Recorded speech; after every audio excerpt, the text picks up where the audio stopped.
अभी अभी लोकसभा महा ओपिनियन पोल देख बीजेपी नेताओं की हालत खराब। देश की बदल गई चुनावी सियासी समीकरण। क्या अब की बार हो सकता है बीजेपी का सोपड़ा साफ? क्या अब की बार बन सकती है इंडिया यानी महागठबंधन की सरकार? नमस्कार और आप देख रहे हैं पॉलिटिकल हिंदी न्यूज।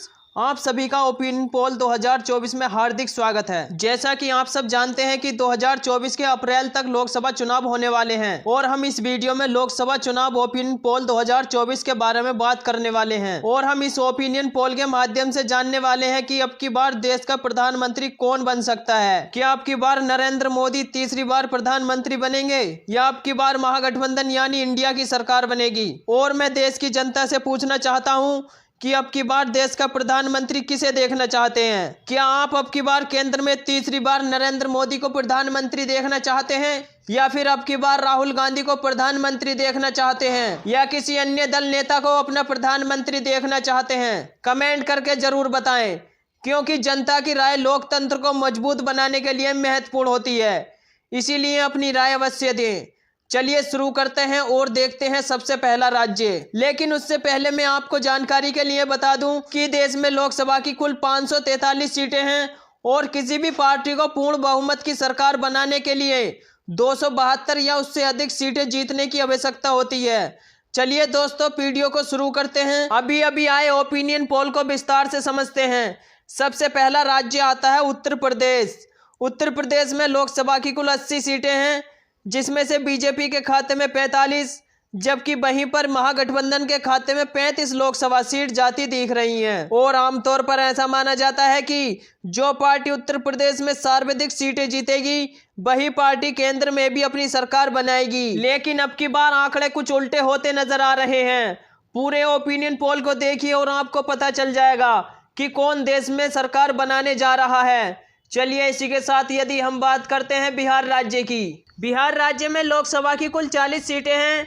यहाँ पर भाजपा के खाते में 14 जबकि कांग्रेस यानी महागठबंधन के खाते में 26 लोकसभा सीट जाती दिख रही हैं। चलिए इसी के साथ यदि हम बात करते हैं हरियाणा राज्य की। हरियाणा राज्य में लोकसभा की कुल 10 सीटें हैं, जिसमें भाजपा के खाते में 4 जबकि महागठबंधन के खाते में 6 लोकसभा सीट जाती दिख रही हैं। इसी के साथ यदि हम बात करते हैं पंजाब राज्य की। पंजाब राज्य में लोकसभा की कुल 13 सीटें हैं, जिसमें भाजपा का खाता खुलने की कोई संभावना नहीं है। महागठबंधन के खाते में 5 अन्य दलों के खाते में 8 लोकसभा सीट जाती दिख रही हैं। चलिए इसी के साथ यदि हम बात करते हैं गोवा राज्य की। गोवा राज्य में भाजपा व कांग्रेस के बीच बड़ी टक्कर देखने को मिल सकती है। यहाँ पर भाजपा के खाते में 1 जबकि कांग्रेस यानी महागठबंधन के खाते में भी 1 लोकसभा सीट जाती दिख रही है। चलिए इसी के साथ यदि हम बात करते हैं असम राज्य की।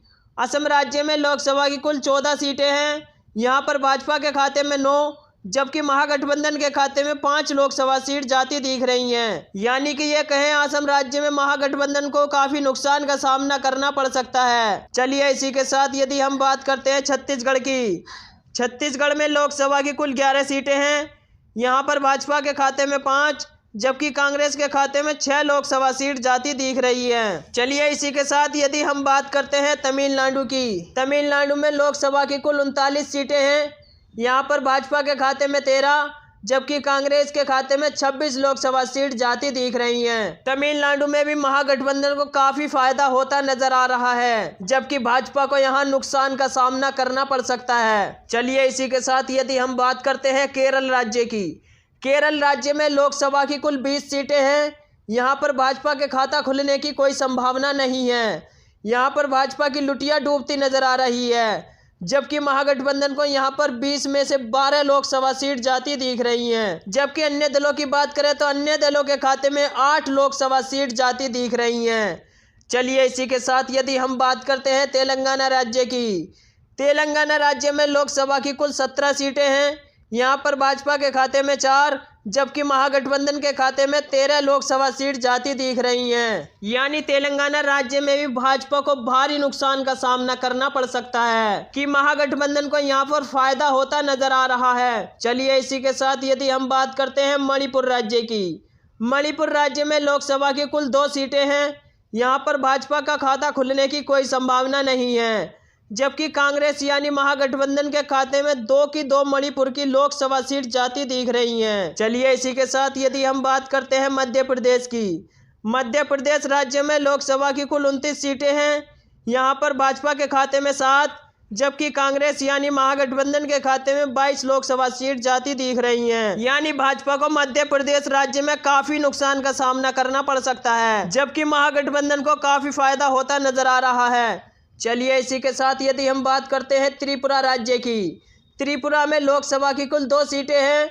यहाँ पर भी भाजपा व कांग्रेस के बीच बराबर की टक्कर देखने को मिल सकती है। यानी भाजपा के खाते में 1, जबकि महागठबंधन के खाते में भी 1 लोकसभा सीट जाती दिख रही है। यदि हम बात करें जम्मू कश्मीर की, जम्मू कश्मीर में लोकसभा की कुल 6 सीटें हैं। यहाँ पर भाजपा व कांग्रेस के बीच बराबर की टक्कर देखने को मिल सकती है। यहाँ पर भाजपा के खाते में 3, जबकि महागठबंधन के खाते में भी 3 लोकसभा सीट जाती दिख रही हैं। चलिए इसी के साथ यदि हम बात करते हैं मेघालय राज्य की, मेघालय राज्य में लोकसभा की कुल 2 सीटें हैं। यहाँ पर भाजपा का खाता खुलने की कोई संभावना नहीं है, जबकि मेघालय की 2 की 2 लोकसभा सीट महागठबंधन के खाते में जाती दिखाई दे रही हैं। यानी कि मेघालय राज्य में भाजपा की लुटिया डूबती नजर आ रही है। चलिए इसी के साथ यदि हम बात करें अरुणाचल प्रदेश की, अरुणाचल प्रदेश में लोकसभा की कुल 2 सीटें हैं। यहाँ पर भाजपा व कांग्रेस के बीच बराबर की टक्कर देखने को मिल सकती है। अरुणाचल प्रदेश की 2 की 2 लोकसभा सीट भाजपा व कांग्रेस के बीच 1-1 लोकसभा सीट जाती दिख रही है। तो चलिए इसी के साथ यदि हम बात करें झारखंड की, झारखंड में लोकसभा की कुल 14 सीटें हैं। यहाँ पर भी भाजपा व कांग्रेस के बीच बराबर की टक्कर देखने को मिल सकती है। झारखंड की 14 लोकसभा सीटों में से भाजपा के खाते में 7, जबकि महागठबंधन के खाते में भी 7 लोकसभा सीट जाती दिख रही हैं। इसी के साथ यदि हम बात करते हैं राजस्थान राज्य की, राजस्थान राज्य में लोकसभा की कुल 25 सीटें हैं। यहाँ पर भाजपा के खाते में 17, जबकि महागठबंधन के खाते में 8 लोकसभा सीट जाती दिख रही हैं। यानी कि राजस्थान राज्य में भाजपा को काफी फायदा हो सकता है, जबकि महागठबंधन को यहाँ पर नुकसान का सामना करना पड़ सकता है। चलिए इसी के साथ यदि हम बात करते हैं गुजरात की, वैसे तो गुजरात राज्य को भाजपा का गढ़ माना जाता है, लेकिन आप सर्वे को देखिए और आपको पता चल जाएगा गुजरात में लोकसभा की कुल 26 सीटें हैं। यहाँ पर भाजपा के खाते में 18, जबकि महागठबंधन के खाते में 8 लोकसभा सीट जाती दिख रही हैं। यानी कि गुजरात राज्य में भाजपा को काफी फायदा होता नजर आ रहा है। यानी कांग्रेस महागठबंधन को काफी नुकसान का सामना करना पड़ सकता है। चलिए इसी के साथ यदि हम बात करें दिल्ली की, दिल्ली राज्य में लोकसभा की कुल 7 सीटें हैं। यहाँ पर भाजपा के खाते में 3, जबकि कांग्रेस महागठबंधन के खाते में 4 लोकसभा सीट जाती दिख रही हैं। चलिए इसी के साथ यदि हम बात करें हिमाचल प्रदेश की, हिमाचल प्रदेश में लोकसभा की कुल 4 सीटें हैं। यहाँ पर भाजपा व कांग्रेस के बीच बराबर की टक्कर देखने को मिल सकती है। हिमाचल प्रदेश की 4 लोकसभा सीटों में से भाजपा के खाते में 2, जबकि महागठबंधन के खाते में भी 2 लोकसभा सीट जाती दिख रही हैं। जबकि महागठबंधन के खाते में भी 2 लोकसभा सीट जाती दिख रही हैं।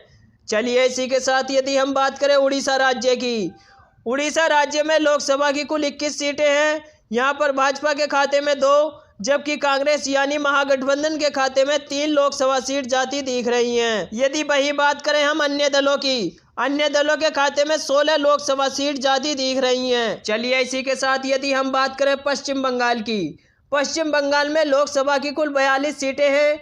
यहाँ पर भाजपा के खाते में 8, जबकि कांग्रेस यानी महागठबंधन के खाते में 34 लोकसभा सीट जाती दिख रही हैं। चलिए इसी के साथ यदि हम बात करें महाराष्ट्र की, महाराष्ट्र राज्य में लोकसभा की कुल 48 सीटें हैं। यहाँ पर भाजपा के खाते में 16, जबकि महागठबंधन के खाते में 32 लोकसभा सीट जाती दिख रही हैं। महाराष्ट्र राज्य में भी महागठबंधन को काफी फायदा होता नजर आ रहा है। चलिए इसी के साथ यदि हम बात करें केंद्र शासित प्रदेशों की, केंद्र शासित प्रदेशों में लोकसभा की कुल 7 सीटें हैं। यहाँ पर भाजपा के खाते में 3, जबकि कांग्रेस यानी महागठबंधन के खाते में 4 लोकसभा सीट जाती दिख रही हैं। चलिए इसी के साथ यदि हम बात करें आंध्र प्रदेश की, आंध्र प्रदेश में लोकसभा की कुल 25 सीटें हैं।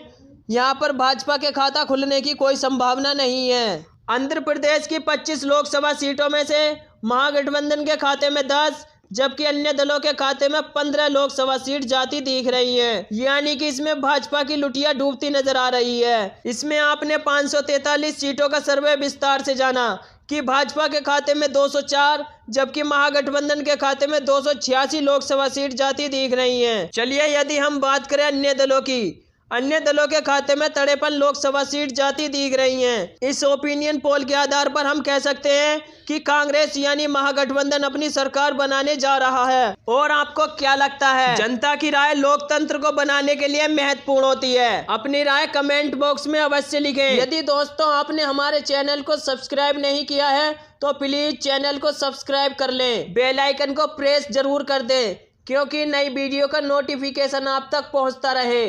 धन्यवाद।